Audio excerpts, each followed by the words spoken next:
Segera download Quran Tadabbur, maka dia meraih tafsir kebaikan. dalam genggaman Contoh, Anda. bulan Ramadan adalah bulan Al-Quran.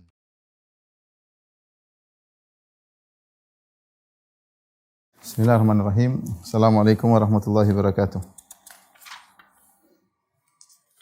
Alhamdulillahi ala ihsanih wa syukru lahu ala taufiqihi wa amtinani. Asyhadu an la ilaha illallah wahdahu la syarika lahu ta'ziman li sya'ni wa asyhadu anna Muhammadan abduhu wa rasuluhu da'ila ridwani. Allahumma salli alaihi wa ala alihi wa ashabihi wa ikhwani.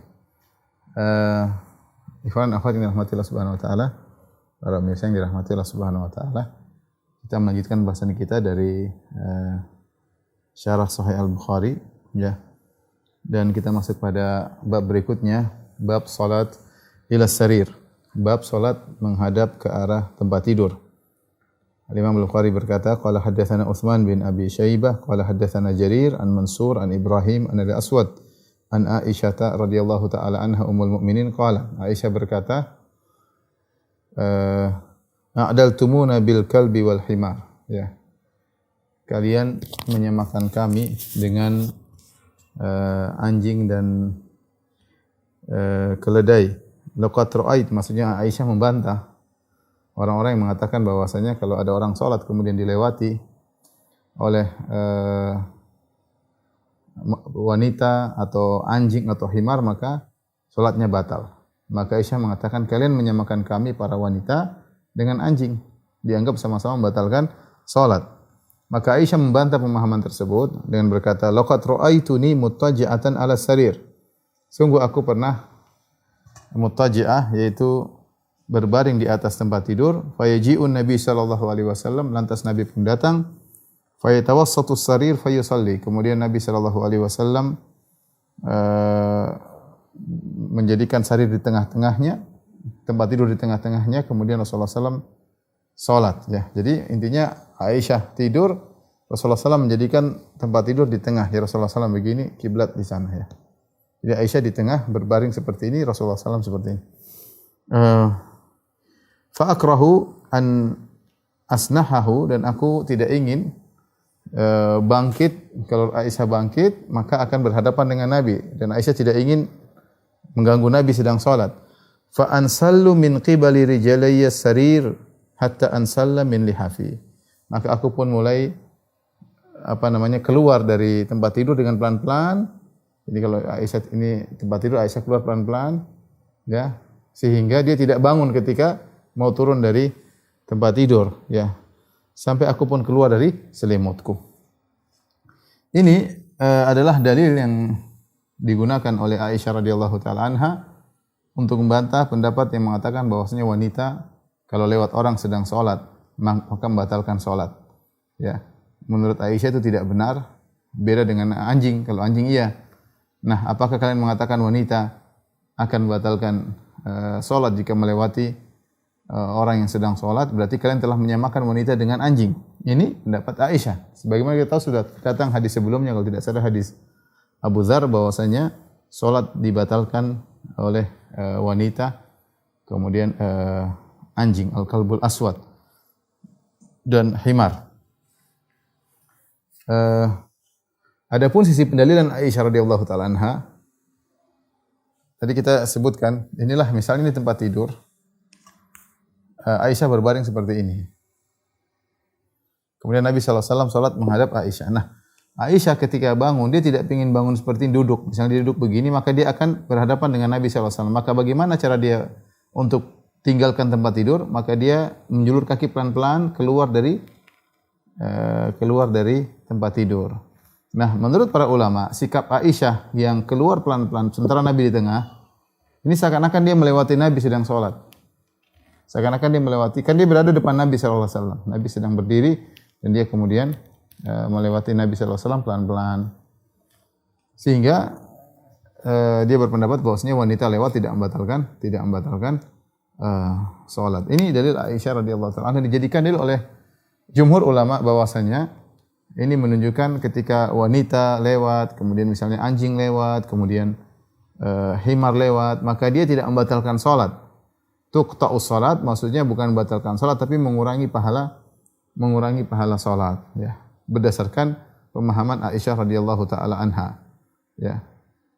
Ini yang dipahami oleh para ulama dari hadis ini, hadis Aisyah radhiyallahu taala. Ini jadi juga bahwasanya boleh salat di hadapan orang. Kita lanjutkan hadis berikutnya. Ini dalil disampaikan oleh Ibnu Mulaqin dalam kitabnya At-Tawdhi, dia mengatakan fihi dalalatun ala anna al-mar'ah la taqta'us salat. Ini dalil bahwasanya wanita tidak memutuskan salat.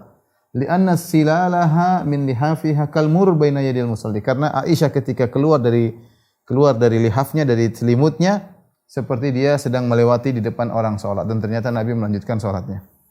Bab berikutnya, bab yaruddul musalli man marra baina yadayhi. Bab tentang orang yang sedang salat menahan orang yang mau lewat di depannya. Dia tahan. Ya, dia tahan. Wa radda Ibnu Umar fi tasyahhud fil Ka'bah, ya. Kemudian Imam Bukhari membawakan riwayat mu'allaqah dari Ibnu Umar, bahwasanya Ibnu Umar radhiyallahu taala anhuma dia salat di Ka'bah, ya, wa fil Ka'bah, dia sedang tasyahud, kemudian ada yang lewat, dia sedang salat di Mekah depan Ka'bah, dia tahan orang, ke orang.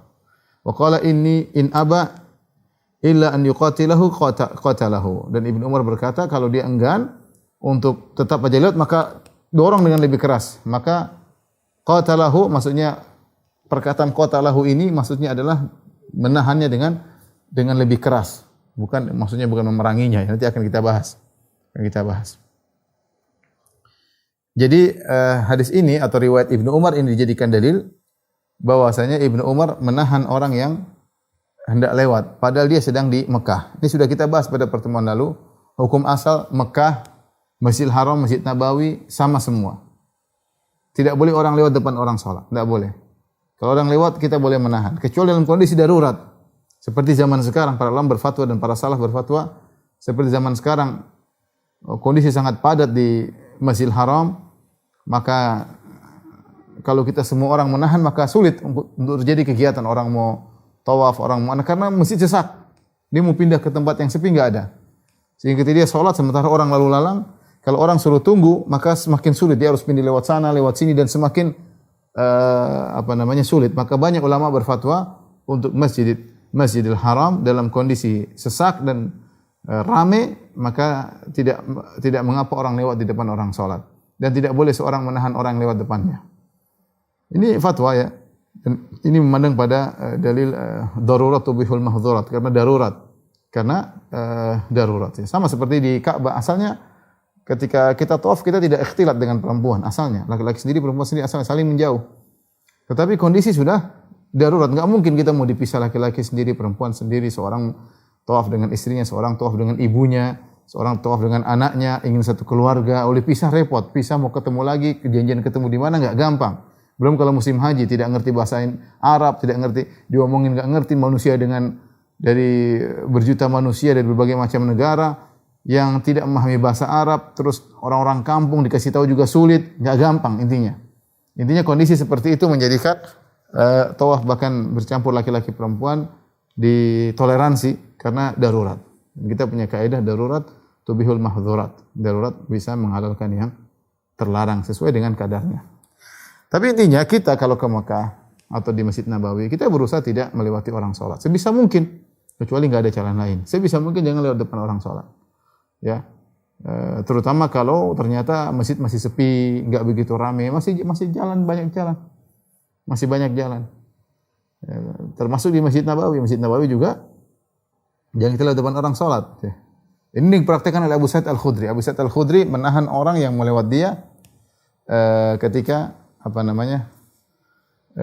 di Masjid Nabawi dia salat, ya. Saya bacakan. Kemudian Imam Al-Bukhari berkata qala hadatsana Abu Ma'mar qala hadatsana Abdul Warith qala hadatsana Yunus an Humaid bin Hilal an Abi Salih anna Abu Sa'id qala Abu Sa'id Al-Khudri radhiyallahu berkata qala Nabi sallallahu alaihi wasallam, Rasulullah sallallahu bersabda. Kemudian dia bawakan wa hadatsana Adam bin Abi Iyas qala hadatsana Sulaiman bin Mughirah qala hadatsana Humaid bin Hilal Al-Adawi qala hadatsana Abu Salih As-Samman qala ra'aitu Abu Sa'id Al-Khudri. Kata Abu Salih As-Samman, aku melihat Abu Sa'id Al-Khudri fi yaumi Jum'atin yusalli ila syai'in yasturuhu minan nas. Hari Jumat, mungkin setelah salat Jumat. Di hari Jumat dia salat ke arah sutrah sesuatu. Ada sutrah di depan dia di Masjid Nabawi. Fa arada syabun min bani Abi Mu'aid an yajtaza baina yadayhi. Tiba-tiba ada seorang anak muda dari keturunan Abu Mu'aid, ya. Ada yang mengatakan anaknya Uqbah bin Abi Mu'aid, ya, Allah alam bisa, intinya keturunan dari Abu Mu'aid. Ada seorang pemuda hendak melewat di depan Abu Sa'id Al-Khudri radhiyallahu anhu. Fadafa'a Abu Sa'id fi sadri, maka Abu Sa'id tahan dia di dadanya, ditahan. Fa nadhara syab falam yajid masagan, maka sang pemuda lihat jalan, dia kayaknya enggak ada jalan lain. Ya, mungkin dia buru-buru atau apa. Falam yajid masagan illa baina yadayhi. Menurut dia tidak ada jalan kecuali harus melewati Abu Sa'id yang sedang salat. Fa'ada, maka dia ulangi lagi untuk lewat. Dia ijtaza untuk lewat. Fadafa Abu Sa'id asyadda minal ula, maka Abu Sa'id tolak dengan lebih kuat daripada pertama. Dia tolak lebih kuat lagi. Abu Sa'id Al-Khudri sahabat. Fanala min Abi Sa'id, maka orang ini marah kepada Abu Sa'id. Abu Sa'id sedang salat. Kemudian dia pun summa dakhala ala Marwan. Dia segera menuju kepada Marwan, gubernur kota Madinah ketika itu, Marwan bin Hakam. Fasyaka ilaihi ma laqiya min Abi Sa'id. Maka dia pun mengadukan apa yang dia dapati dari sikap Abu Sa'id. Abu Sa'id Al-Khudri dorong dia, tahan dia, ya. Ketika dia baru mengadu kepada Marwan, rupanya Abu Sa'id Al-Khudri ngikut dia dari belakang. Abu Sa'id Al-Khudri adalah sahabat junior, sehingga dia Rasulullah SAW meninggal dia masih memiliki umur, ya. Maka Abu Sa'id Al-Khudri mengikuti orang ini, fadakhala khalfahu ala Marwan, sampai dia pun masuk ketemu Marwan, gubernur kota Madinah. Faqala ma laka wa li ibni akhika ya Aba Sa'id. Maka Marwan menegur. Kata Marwan, ada apa engkau wahai Abu Sa'id? Kenapa, ada masalah apa engkau dengan putra saudaramu? Ya. Kenapa kau tahan dia? Kenapa kau dorong dia? Kata Abu Sa'id Al-Khudri, sami'tu Nabiy sallallahu alaihi wasallam yaqul, aku mendengar Rasulullah SAW bersabda, "Idza shalla ahadukum ila syai'in yasturuhu minan nas." Jika salah seorang dari kalian salat ke arah sutrah yang menghalangi dia dari manusia, fa arada ahadun an yajtaza baina yadayhi, kemudian ada orang hendak lewat di depan salatnya, falyadfa'hu, maka tahanlah dia. Fa in aba falyuqatilhu, kalau dia enggan maka tolaklah dengan lebih kuat. Fa inna ma huwa syaitan, sungguhnya dia adalah syaitan. Sungguhnya orang tersebut adalah syaitan, ya. Ini dalil yang digunakan oleh Abu Sa'id Al-Khudri, ini terjadi di Masjid Nabawi. Terjadi di Masjid Nabawi, dalil bahwasanya meskipun di Masjid Nabawi seorang boleh menahan orang salat. Saya bilang kecuali dalam kondisi darurat. Tapi sebagian orang menggampangkan. Mereka menganggap pokoknya di Masjid Nabawi, Masjid Haram tidak berlaku peraturan tersebut. Padahal dalam kondisi-kondisi tertentu Masjid Nabawi kosong, Masjid Haram kosong, terutama kalau orang salat di belakang, bukan di daerah tawaf. Tapi orang tidak peduli, dia menganggap tidak berlaku hal ini. Padahal Abu Sa'id Al-Khudri mempraktekannya di Masjid Nabawi. Ya. Namun karena orang tidak mengerti, dianggap pokoknya Masjid Nabawi, Masjid Haram boleh lewat depan orang salat. Kita bilang enggak. Hukum asalnya tidak boleh kecuali dalam kondisi darurat.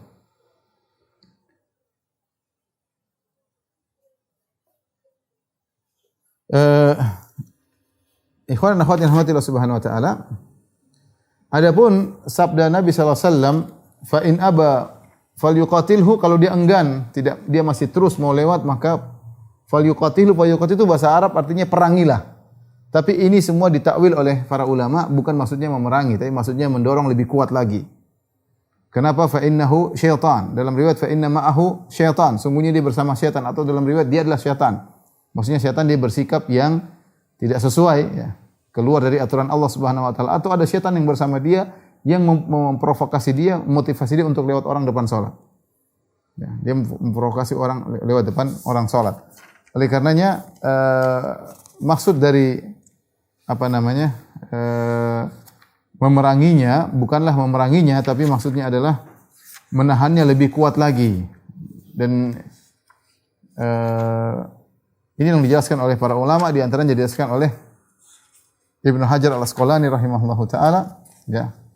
Dia menyebutkan beberapa sisi kenapa tidak diartikan dengan memeranginya, tapi dimaksudnya mendorong dengan lebih kuat. Pertama, seorang ketika sholat dia harus fokus dalam sholat, dia konsentrasi sholat.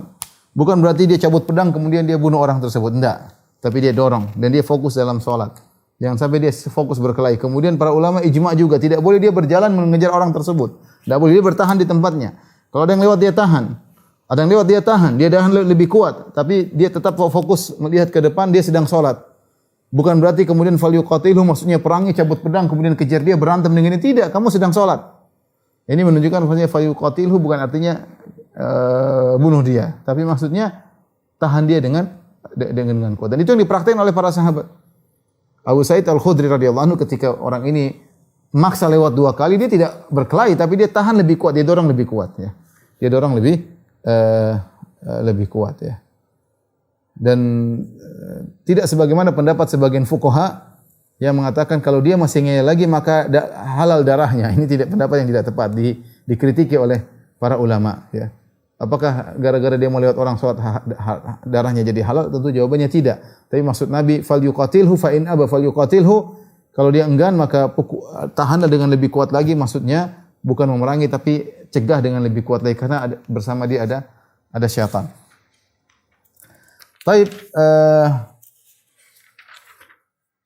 Ibnu Daqiqil Aid rahimahullahu taala menyebutkan kondisi orang yang lewat dan dilewati ada 4. Nanti akan kita sebutkan setelah ini insyaallah taala tentang dosa orang yang lewat depan orang salat. Al-Hafidz Ibnu Hajar menyebutkan dari riwayat Ibnu Abi Syaibah dari Ibnu Mas'ud radhiyallahu anhu, kenapa syariat begitu tegas melarang orang lewat? Kata Ibnu Mas'ud radhiyallahu anhu, "Annal murura baina yadil musalli yaqta'u nisfa salatihi." Sungguhnya orang yang lewat depan orang salat dia memotong setengah pahala salat, ya. Dan juga dari Umar bin Khattab radhiyallahu anhu pernah berkata, "Lau ya'lamul musalli ma yanqusu min salatihi bil mururi baina yadayhi ma shalla ila syai'in yasturuhu." Seandainya kalau seorang yang salat, dia tahu kalau ada yang lewat akan mengurangi pahala salatnya, dia akan salat ke arah sutrah supaya kalau ada yang lewat dia aman. Ya. Karena kalau dia salat tidak ke arah sutrah, ada yang lewat maka pahalanya berkurang. Ya, 2 asar ini dari Ibnu Mas'ud dan dari Umar bin Khattab radhiyallahu anhu menunjukkan bahwasanya kalau ada yang lewat ini bisa mengurangi pahala orang yang salat. Seorang sedang konsentrasi kepada Allah Subhanahu wa taala. Dan syaitan ingin orang yang salat pahalanya berkurang. Syaitan ingin orang yang salat pahalanya berkurang ya. Maka kita tahu ada setan khinzib yang kemudian mengganggu orang. Kemudian syaitan yang bisik-bisikan kalau kita sedang salat suruh ingat ini, ingat amun, ingat ini. Supaya apa? Supaya pahala salat kita berkurang. Di antaranya syaitan menggoda orang untuk lewat depan orang salat. Namun hukum ini banyak yang tidak tahu ya. Pernah ada orang sholat, Allahu Akbar sholat, lewat dia tahan begini, ini di Papua terjadi. Allahu Akbar sholat, dia sholat juga bukan di depan sutra, dia sholat di masjid bagian tengah besar, dia sholat Allahu Akbar. Ada yang lewat dia tahan orang yang ditahan jabat tangan, dia pikirnya mau jabat tangan. Karena ya bingung juga itu terjadi ya. Karena orang nggak ngerti kenapa orang sholat kemudian ditahan. Ya. Dan pernah kejadian nyata, saya lagi sholat di masjid, jangankan kita bicara di Papua, saya lagi di Madinah, di masjid Syekh bin Baz rahimahullahu taala, masjidnya masjid asrama kampus ya, masjid kampus. Waktu itu saya sholat, ada di belakang saya ada orang Perancis, dia sholat, dia masbuk, dia ingin tasyahud. Waktu dia tasyahud, ada orang Cina lewat. Orang Perancis ini Perancis Muslim, tapi dia besar. Dia tasyahud, ada orang Cina lewat, dia tahan. Orang Cina itu jengkel, dia lewat lagi, coba ditahan lagi, tahan lebih kuat lagi. Oh, itu dipukul orang yang sholat itu dipukul sama orang Cina. Sama-sama mungkin baru, ya namanya orang awam. Banyak orang-orang baru masuk jamiah, orang-orang awam. Ya, yang penting dia Muslim, apalagi dari Cina, apalagi dari Korea. Yang pokoknya baru masuk Islam suruh belajar ya. Akhirnya dipukul orang tersebut. Subhanallah, setelah dia selesai sholat, heboh. Sampai orang Cina itu lari sekitar 30 orang. Mereka sama kawan. Pokoknya heboh itu, heboh. Dia bersama teman-temannya. Mungkin dia juga nggak ngerti. Dia nggak ngerti, ini orang kenapa tahan-tahan. Karena dia sholat, dia masbuk dekat pintu keluar. Dekat pintu keluar, orang Cina ini merasa diganggu. Dia melewat, ditahan. Lalu dia pukul tuh orang.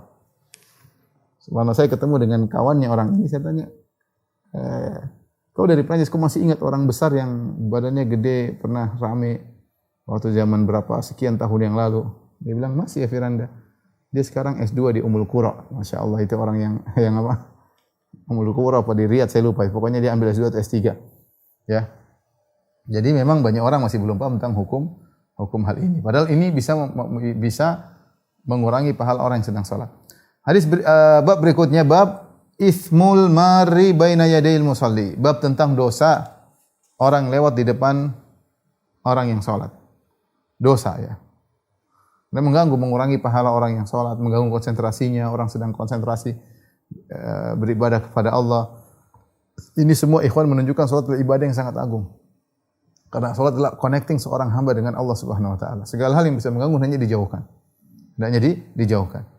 Al-Imam Bukhari rahimahullah berkata, qala haddatsana Abdullah bin Yusuf qala akhbarana Malik an Abi Nadhr Maula Umar bin Ubaidillah an Busr bin Sa'id anna Zaid bin Khalid arsalahu ila Abi Juhaim yas'aluhu. Zaid bin Khalid ya mengirim Busr bin Sa'id kepada Abu Juhaim. Abu Juhaim radhiyallahu anhu bertanya kepada Abu Juhaim, "Madza sami'a min Rasulillah fil marri baina yadil musalli?" Apa yang pernah didengar oleh Abu Juhaim tentang orang yang lewat di depan orang salat? Ada hadiskah yang dia pernah dengar dari Nabi sallallahu alaihi wasallam? Faqala Abu Juhaim, maka Abu Juhaim radhiyallahu anhu berkata, qala Rasulullah sallallahu alaihi wasallam bersabda, "Lau ya'lamul marru baina yadayil musalli madza alaihi?" Seandainya orang yang lewat depan orang salat tahu hukuman apa yang Allah berikan kepadanya gara-gara lewat tersebut, lakana an yaqifa arba'ina khairan lahu min an yamurra baina yadayhi. Maka lebih baik dia berdiri 40 lebih baik daripada dia melewati orang sedang salat.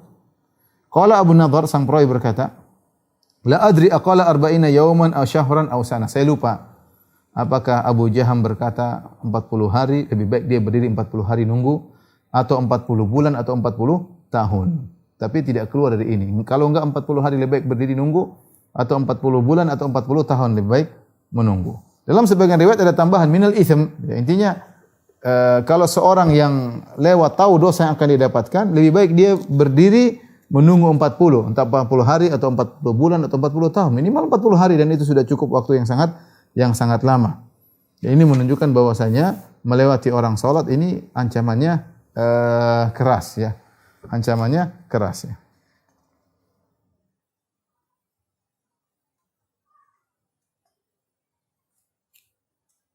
Nah, dalam sebagian riwayat disebutkan ya dalam riwayat Bazzar ya, Al-Bazzar meriwayatkan arba'ina kharifan yaitu 40 tahun. Lebih baik dia berdiri 40 tahun. Demikian juga Ibnu Abi Syaibah dan Ibnu Hibban meriwayatkan dalam sahihnya dari hadis Abu Hurairah, hadis yang lain dari jalan sahabat yang lain. Dari Abu Hurairah Rasulullah berkata sallallahu alaihi wasallam, "Lakana an yaqifa mi'ata amin khairan lahu." Dia berdiri 100 tahun nungguin orang itu lebih baik daripada dia lewat depan orang salat. Sehingga mereka berkata 40 ini tuh menunjukkan mubalaghah. Artinya jangan sekali-sekali kau lewat, sebisa mungkin. Jangan sekali-sekali kau lewat. Kecuali darurat. Orang buang hajat, kalau nunggu lagi kapan lagi segera mengotori masjid, ya lewat aja. Atau ditunggu orang atau mau apa, darurat punya hukum tersendiri. Tapi hukum asal kita jangan lewat. Kita cari jalan lain atau nunggu sebentar dia sholat. Lebih baik kita nunggu. Terutama masjid Indonesia tidak terlalu besar, kita nunggu sebentar 5 menit selesai kita buyar.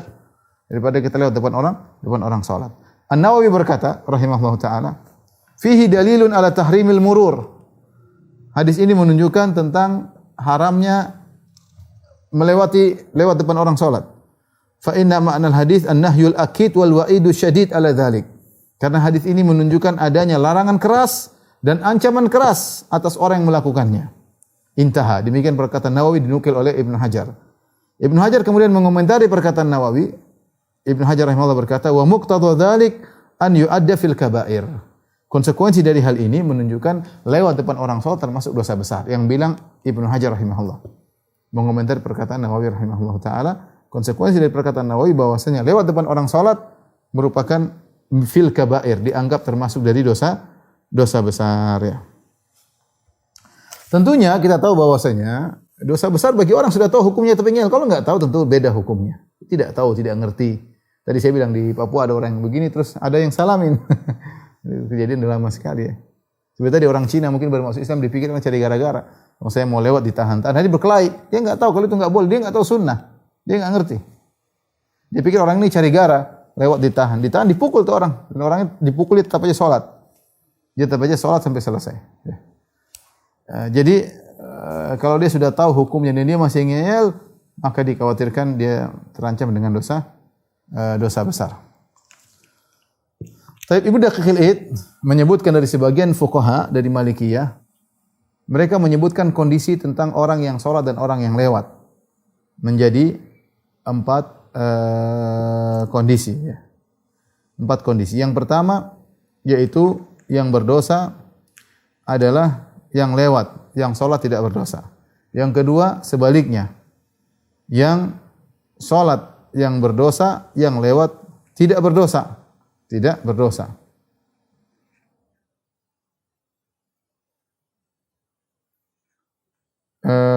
Kemudian yang ketiga, dua-duanya berdosa.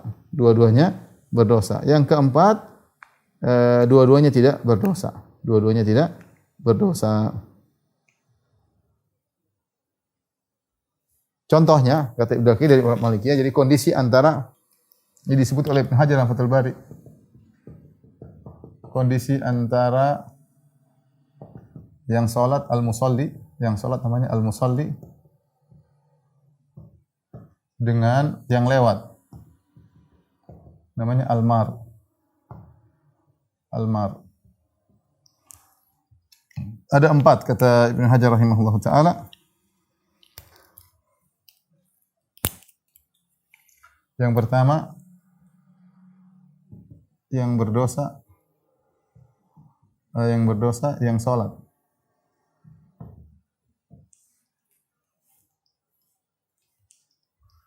Yang berdosa, yang lewat. Yang berdosa, yang lewat. Yang kedua, yang berdosa, yang sholat. Yang ketiga, yang berdosa, dua-duanya berdosa. Keduanya berdosa.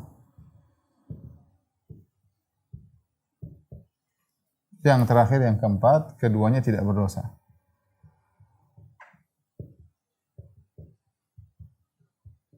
Bagaimana yang berdosa yang lewat saja? Kapan? Ini jika yang sholat sudah sholat ke arah sutrah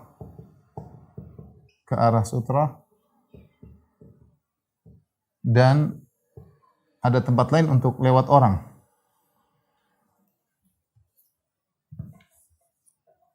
Dan ada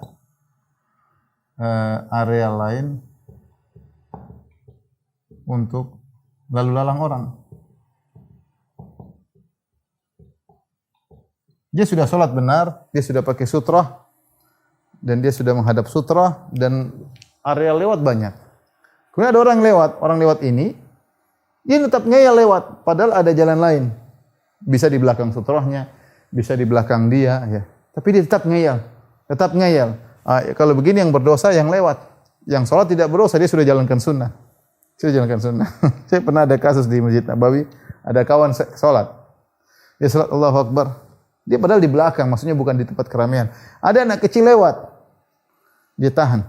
Biasa anak kecil di sana banyak orang memahami bahwasanya kalau di Masjid Nabawi enggak berlaku hukum ini. Padahal Abu Sa'id Al-Khudri tadi mempraktekannya di Masjid Nabawi. Tahan. Ya. Maka teman itu tahan. Masih Madinah. Dia lewat lagi. Anak itu seakan-akan mengingkari. Ditahan lagi. Kemudian dia maksa lagi. Sampai akhirnya teman itu bicara bilang, hina. Ya, maksudnya itu lewat sini loh. Sampai dia ngomong saking jengkelnya dalam sholat dia suruh lewat sini. Ya, karena sebagian orang jahil dikasih tahu masih ngeyel. Jadi ini yang berdosa adalah yang lewat. Bisa jadi yang berdosa adalah yang sholat. Bagaimana kondisinya jika dia sholat tanpa sutrah dan di jalur lewat orang, sementara tidak ada jalur lain untuk lewat. Dia sholat di depan pintu keluar misalnya. Orang sudah mau keluar, dia sholat di situ. Tidak pakai sutra. Kemudian orang tidak bisa jalur lain, semua pintu ditutup kecuali pintu tersebut. Ya, orang buru-buru, ya lewat, yang dosa dia, yang dosa orang yang sholat. Harusnya dia cari tempat yang aman. cari tempat yang bisa dia sholat, tidak harus lewati orang. Dalam hal ini yang berdosa adalah yang sholat. Bagaimana yang keduanya berdosa? Dua-duanya berdosa jika sholat tanpa sutra. Kemudian yang kedua, yang lewat masih ada jalan lain, tapi dia nekat, tapi dia ngeyel ya, lewat depan dia. Ini dua-duanya salah. Dua-duanya salah ya, karena orang tersebut sholat tanpa sutra ya, dia salah dan orang itu lewat padahal masih jalan lain. Dia lewat maksa, dua-duanya dosa. Baik yang sholat maupun yang lewat. Keduanya tidak berdosa dalam kondisi mana? Jika sholat dengan sutra bukan di jalur umum, bukan di jalur lalu lalang, tetapi ketika itu sangat padat, namun kondisi sangat padat,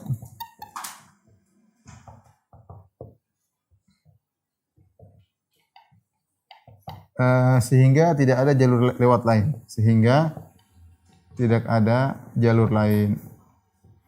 Nah, ini disebut dalam kondisi apa? Darurat. Ini dalam kondisi darurat. Ini tidak, keduanya tidak berdosa. Darurat. Ya. Dia sudah berusaha ambil sutra dan dia bukan di tempat jalan keluar, tapi kondisi padat ketika itu. Orang mau lewat, naik bisa kecuali lewat situ, ya sudah. Mau apa lagi? Dia tidak berdosa, yang lain juga tidak berdosa, sama-sama darurat.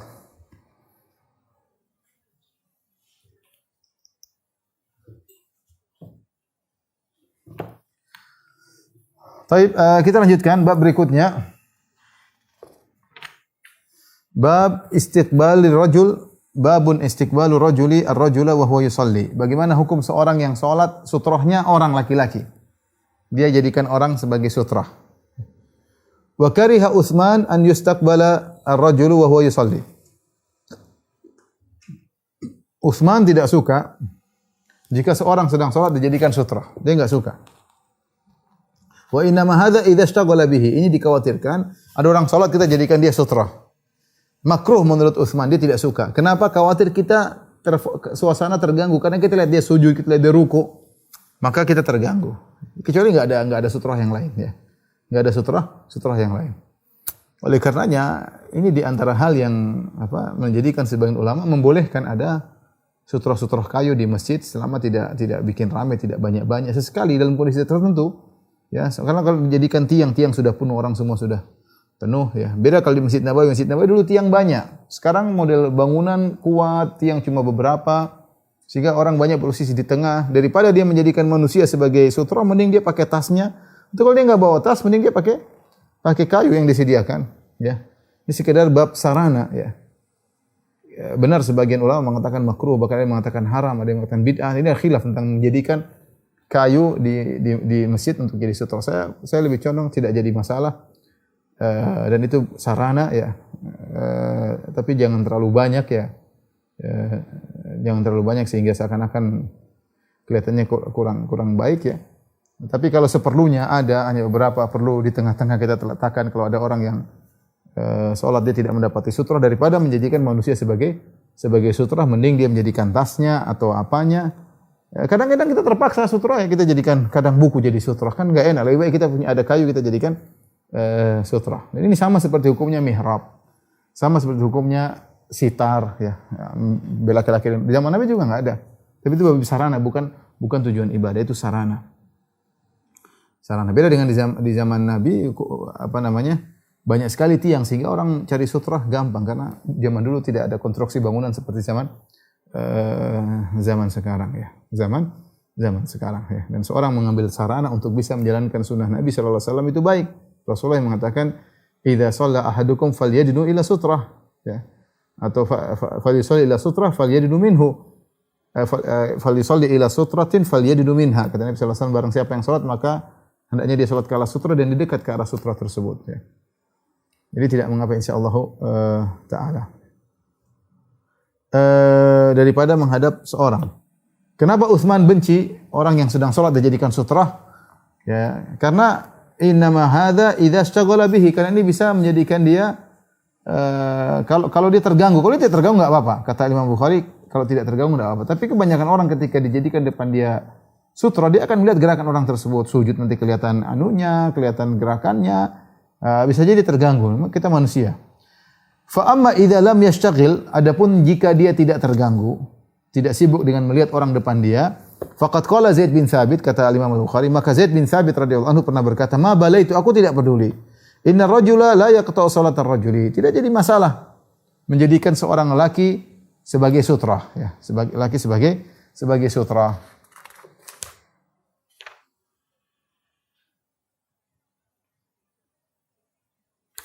Kemudian Imam Al-Bukhari membawakan hadis, qala hadatsana Ismail bin Khalil qala hadatsana Ali bin Musir anil A'mash an Muslim yani Ibnu Subayh an Masruq an Aisyah annahu dzukira indaha ma yaqta'u salat. Aisyah disebutkan tentang hal-hal yang bisa memutuskan salat, di antaranya wanita yang lewat, anjing yang hitam yang lewat, dan kemudian himar yang lewat. Faqalu yaqta'uhal kalbu wal himar wal mar'ah. Mereka mengatakan salat bisa diputuskan oleh anjing, himar dan wanita. Qalat, Aisyah marah, dia mengatakan, laqad ja'altumuna kilaban, kalian menjadikan kami anjing, kalian menyamakan kami dengan anjing. Dalam riwayat syabbahtumuna bil kilab, kalian menyamakan kami dengan anjing. Kemudian Aisyah bantah, laqad ra'aitu Nabi sallallahu alaihi wasallam wa inilah bainahu wa bainal qiblah. Sungguh Nabi pernah salat dan aku berada di antara Nabi dan kiblat. Wa ana muttaji'atun ala sarir, dan aku berbaring di atas tempat tidur. Ya, artinya sudah dijelaskan Rasulullah menjadikan tengah tempat tidur. Jadi Aisyah mu'taridah seperti ini di tengah. Rasulullah berdiri, Aisyah di tengah. Dan kemudian Aisyah mengatakan apa? Fatakunu lil haja wa aqra'u an astaqbilahu fa ansallu insilalan. Aku punya kebutuhan dan aku tidak mau bangun. Kalau Aisyah bangun maka Nabi akan dia tidak ingin, maka dia pun tarik diri pelan-pelan keluar dari selimut, ya. Sebagaimana sudah dijelaskan tadi perkataan Ibnu Mulaqin rahimahullahu taala dalam kitabnya Tawdhih, ketika Aisyah keluar pelan-pelan menunjukkan dia melewati Nabi sedang salat dan tidak membatalkan salat. Apalagi lelaki, apalagi hanya menghadapi lelaki, ya. Namun tentu ada pendapat di kalangan para ulama, ya.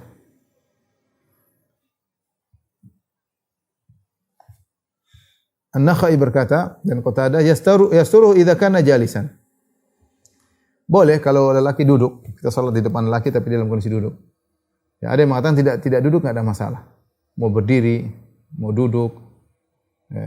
Tapi jangan berhadapan wajahnya, ya. Para ulama mengatakan makruh. Misalnya kalau kita suruh dia balik, kita jadikan dia sebagai sutra. Enggak apa-apa. Tapi jangan dia suruh hadap kita, nah kita hadap kita mengganggu, ya. Ya. Nafi' berkata, ini pengamalan para salaf. Nafi' berkata, kana Ibnu Umar idza lam yajid sabilan ila sariyatil masjid faqala li walli dhahrak. Adalah Ibnu Umar kalau dia tidak mendapatkan tiang di masjid untuk jadi sutra, dia bilang sama Nafi' muridnya atau budaknya, balik belakang sana, jadi sutra saya. Nah, ini menunjukkan boleh seorang menjadikan manusia sebagai sutra tapi hadap punggungnya. Dan ini menguatkan saya katakan tadi, kalau manusia jadi sutra ada mengganggu dia, mending kita ambil kayu jadikan sutra, tas, ya. Makanya kalau masjid sediakan kayu enggak apa-apa, jadikan sutra. Tapi jangan ditulis macam-macam. Tulis inilah, tulis iklan inilah, enggak usah, sutra aja, yang penting kita orang tahu kita sedang salat dan kita tidak terganggu dengan yang lainnya.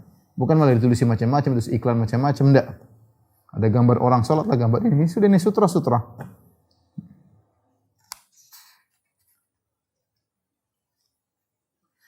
Oleh karena itu Rasulullah mengatakan boleh kalau menjadikan punggung lelaki menjadi sutra, adapun sampingnya jangan. Samping enggak boleh, depan enggak boleh. Menghadap depannya, menghadap lambungnya juga tidak boleh. Intinya apa? Karena itu mengganggu. Kita ingin sutra itu supaya tidak terganggu. Kalau kita menghadap manusia, menghadap wajahnya, ya sangat mengganggu, ya. Baik, bab berikutnya, bab as-salat khalfan naim. Bab tentang salat di belakang orang yang sedang tidur.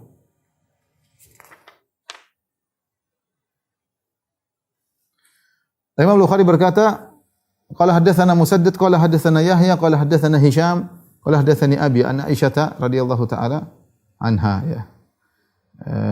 Dari Aisyah radhiyallahu taala anha, Hisham bin Urwah dari Aisyah radhiyallahu taala, Urwah bin Zubair. Qalat kana Nabi sallallahu alaihi wasallam yusalli wa ana raqidatun. Adalah Nabi sallallahu alaihi wasallam salat sementara aku sedang tidur. Jadi ada kondisi Aisyah tidur, ada kondisi Aisyah terjaga. Mu'taridatun ala firashi, memalang di depan Nabi. Jadi bukan begini salatnya tapi memalang begini, jelas. Mu'taridatun dan Nabi begini. Seperti tadi kita sudah jelaskan Nabi menjadikan tengah. Fa idza arada an yutir aiqadhani fa awtartu. Kalau Nabi ingin witir, Nabi bangunkan aku. Ini menunjukkan Nabi tidak berjamaah sama Aisyah, tapi Nabi salat ya, lama. Kalau mau witir berarti bangunkan Aisyah. Ini menunjukkan Nabi sayang sama istrinya, tidak maksa mereka beribadah seperti Nabi sallallahu alaihi wasallam. Perempuan banyak kegiatan, banyak kesibukan, ngurus anak-anak, ngurus macam-macam ya. Maka yang penting witir, Kalau bisa salat malam alhamdulillah. Maka Nabi tidak bangun Aisyah sejak awal bersama dia salat, tapi menjelang witir, menjelang subuh baru Aisyah dibangunkan oleh Nabi sallallahu alaihi wasallam. Maka kita juga sebagai suami hendaknya demikian. Kalau kita salat malam, pas witir kita bangunkan istri untuk suruh witir. Ini untuk membantah pendapat yang membedakan antara kalau tidur enggak boleh, kalau terjaga boleh. Imam Bukhari mengatakan dua-duanya boleh. Di depan kita manusia jadi sutra, apakah tidur atau enggak tidur enggak ada masalah. Tidur atau enggak tidur enggak jadi masalah. Kemudian bab berikutnya bab at-tatawwu khalfal mar'ah. Bab tentang salat sunnah di belakang wanita.